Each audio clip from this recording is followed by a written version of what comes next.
Students, today we will do meaning of business risk and nature of business risk. Now, what is business risk?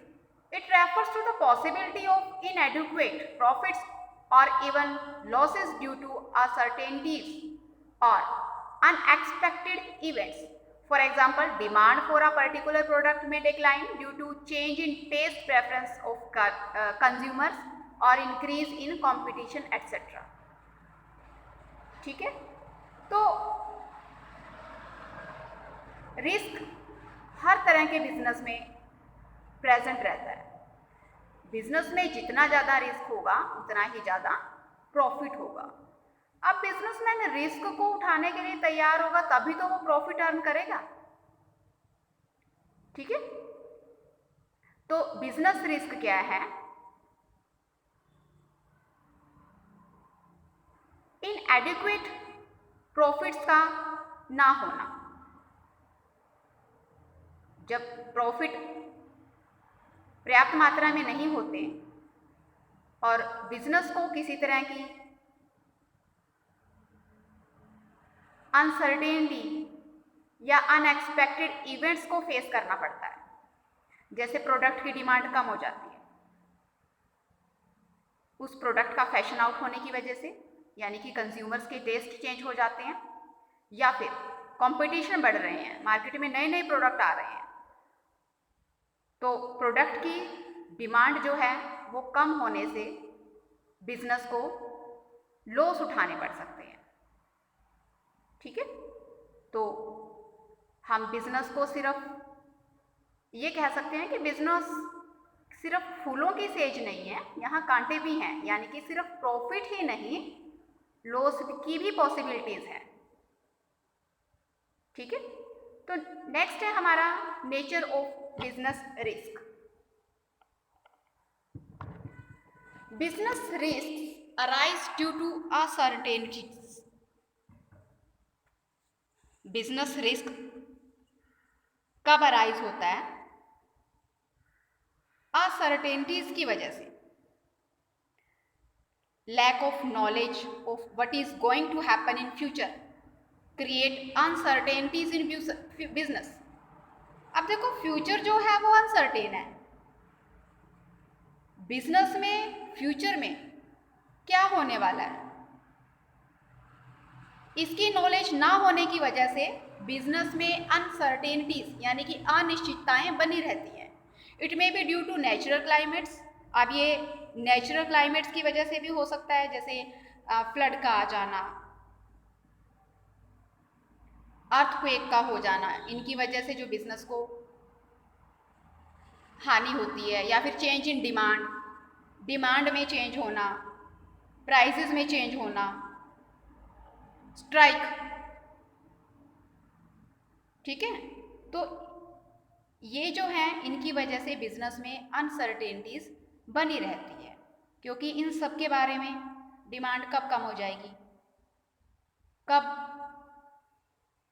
बाढ़ आ जाती है, तूफान आ जाता है, या कब एम्प्लॉइज स्ट्राइक कर देंगी, इन सब के बारे में पहले से ही पता नहीं होता। ठीक है, then second point is risk is an essential part of every business. इसकी जो नेचर है कि हर बिजनेस में रिस्क जो है एक असेंशियल पार्ट है। No business can avoid risk although the amount of risk may vary from business to business. कोई भी बिजनेस रिस्क को अवॉइड नहीं कर सकता है, पर ऐसा हो सकता है कि अलग अलग बिजनेस में रिस्क जो है वो कम या ज़्यादा हो सकता है। Risk can be minimised but can not be eliminated. Risk को कम किया जा सकता है लेकिन उसको बिल्कुल ख़त्म नहीं किया जा सकता, उसको पूरी तरह से हटाया नहीं जा सकता।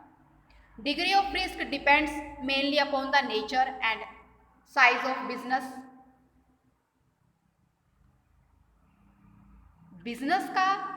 बिजनेस में होने वाले रिस्क का जो लेवल है वो बिजनेस के स्केल पे डिपेंड करता है।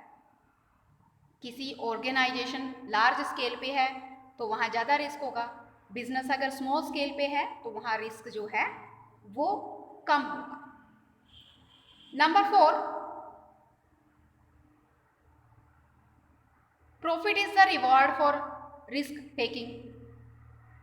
अब रिस्क लेगा बिजनेसमैन तभी तो प्रॉफिट होगा, तो रिस्क लेने के बदले में प्रॉफिट मिलता है। तो a business gets profit as return for undertaking risk. Risk को लेने के बदले में प्रॉफिट के रूप में रिटर्न मिलता है। Greater the risk involve in a business higher is the chance of profit. जहां रिस्क की मात्रा बड़ी होगी वहां प्रॉफिट होने के चांसेस भी हायर होंगे। Next, causes of business risk. Business risk होने के कौन कौन से कॉजेज हैं? नेचुरल कॉजेज,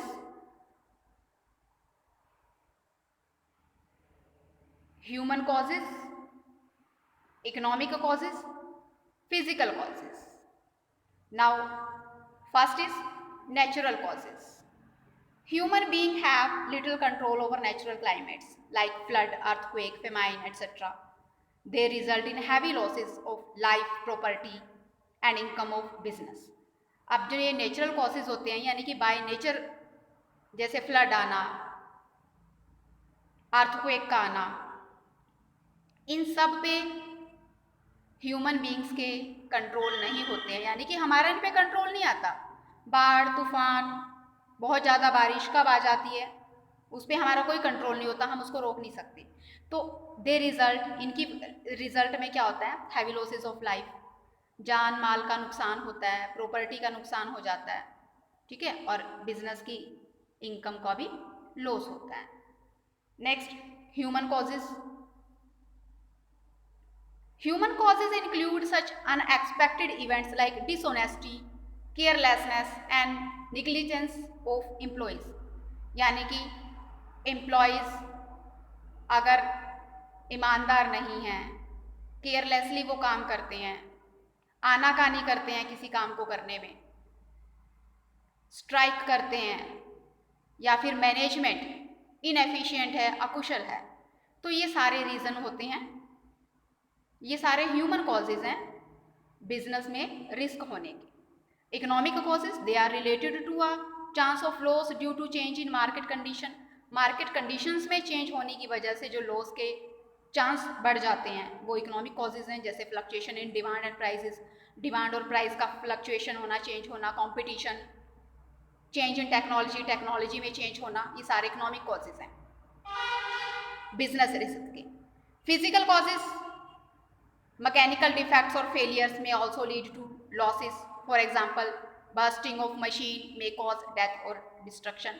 किसी मशीन का खराब होना, किसी मशीन के खराब होने से किसी की डेथ भी हो सकती है, ठीक है, या फिर फिजिकली कोई नुकसान हो सकता है किसी का, तो ये फिजिकल कॉजेज हैं। डिफेक्टेड मशीन का यूज़ करने से कुछ भी हो सकता है, तो ये सारे फिजिकल कॉजेज हैं बिजनेस रिस्क के। Next point is starting a business. Basic factors for starting a business. Business को स्टार्ट करने के बेसिक फैक्टर कौन कौन से हैं? इट मीन्स कि बिजनेस को स्टार्ट करने के लिए किन किन फैक्टर्स को ध्यान में रखा जाता है। First is selecting the line of business. सबसे पहले बिजनेस की लाइन को सिलेक्ट करना है। The first thing to be decided by the entrepreneur is the line and type of business to be undertaken. सबसे पहले एंटरप्रेन्योर क्या डिसाइड करेगा? बिजनेस की टाइप और लाइन को डिसाइड करेगा कि उसे किस तरह का बिजनेस करना है। स्केल और size of business. After deciding the line of business, the businessman must decide whether he wants to set up large or small scale business. Business की लाइन को डिसाइड करने के बाद वो ये डिसाइड करेगा कि उसे बिजनेस जो है वो स्मॉल स्केल पे करना है या लार्ज स्केल पे करना है। Third is choice of form of business organisation. The next decision must be taken is to finalise the form of business. Business की फॉर्म को फाइनलाइज करना मीन्स कि उसको बिजनेस की कौन सी फॉर्म, यानी कि सोल प्रोप्राइटरशिप, उसे अकेले बिजनेस करना है या पार्टनरशिप में बिजनेस करना है। पार्टनरशिप में दो या दो से ज़्यादा लोग मिलके पैसा लगाते हैं और किसी काम को शुरू करते हैं, या फिर कोई कंपनी खोलनी है। ठीक है, एंटरप्रेन्योरर को सोल प्रोप्राइटरशिप यानी कि अकेले व्यापार करना है, अकेले बिजनेस करना है, या पार्टनरशिप में करना है, या फिर कोई कंपनी खोलनी है। ठीक है, तो ये फाइनलाइज करेगा। Fourth, location of business enterprise. The entrepreneur has to decide the place where the enterprise will be located. अब उसे वो प्लेस डिसाइड करना है जहां पे एंटरप्राइज को लोकेट किया जाएगा। Before taking this decision he must find out availability of raw material, power, labour, banking, transportation etcetera.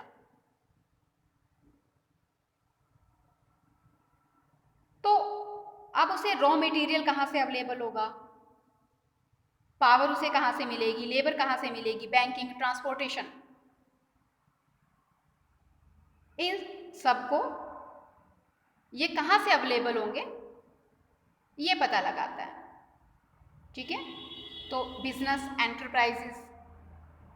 Enterprise का की लोकेशन कहाँ होगी, यानी कि किस प्लेस पे वो उसे लोकेट करने के लिए डिसाइड करेगा। अब उसे ये भी देखना है कि उस लोकेशन को चूज करने से पहले क्या वहाँ रॉ मटेरियल अवेलेबल हो जाएगा। उसे लेबर चाहिए, वर्कर्स चाहिए काम करने के लिए, वर्कर्स उसे वहाँ आसपास मिल जाएंगे। ट्रांसपोर्टेशन, ट्रांसपोर्ट का वहाँ फैसिलिटी उसे मिल जाएगी। ठीक है, तो ये सारी चीज़ें वो ध्यान में रखेगा किसी बिजनेस को लोकेट करने से पहले। Then fifth, financial requirement. The businessman must analyse the amount of capital he might require to buy fixed asset. अब बिजनेसमैन ये एनालाइज करेगा कि फिक्स एसेट हो, कि कितनी कैपिटल की रिक्वायरमेंट है बिजनेस को शुरू करने के लिए।